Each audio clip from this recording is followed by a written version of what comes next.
அது வேலை செய்யும்பொழுது நல்லா இருந்தது, உடம்பு பிரச்சனை இல்லாமல் இருந்தது. இப்போ இல்லாதவங்க கொஞ்சம் உடம்புலாம் மாதிரி இருக்குது, நைட்டில் தூக்கம் வர மாட்டேங்குது. போட்டாக்கா அது ஒன்றுமே தெரில எனக்கு. நான் எப்பவும் வேலை செய்கிற மாதிரி வேலை செய்கிறேன். இப்போ போடாதனால வலி இதுனே இருக்குது. மின்சாரம் உள்ளுக்குள்ளே வலிக்குது, தொண்டையெல்லாம் வலி இருக்குது, ஜாஸ்தி வலி கைத்தாண்டி தான். அதுதான் மாத்திரை வாங்கி போனாங்க. திரும்ப வந்து அட்மிட் பண்ணி அதுக்கப்புறம் தொண்டையிலேருந்து நான் சேர்த்து டெஸ்ட் பண்ணி இதுமாதிரி ஷாக் ட்ரீட்மெண்ட் சொன்னாங்க. அதான் முடியாதுன்ட்டு அதுதான் எங்கள் மாத்திரை வாங்குவோம். ஜனவரி 1 நினைவு வந்தது. ஆமாம், 1ஆம் மாதமா வந்தேன்.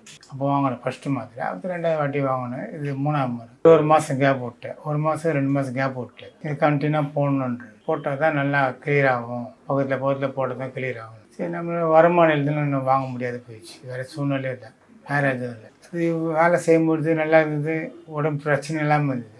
இப்போ இல்லாதவங்க கொஞ்சம் உடம்புலாம் மாதிரி இருக்குது, நைட்டில் தூக்கம் வர மாட்டேங்குது, நாக்கு வறண்டு போகுது. மெயின் நாக்கு தான் வறண்டு போகுது, உள்ள அப்படியே காற்று இல்லை அதுமாரி இருக்குது.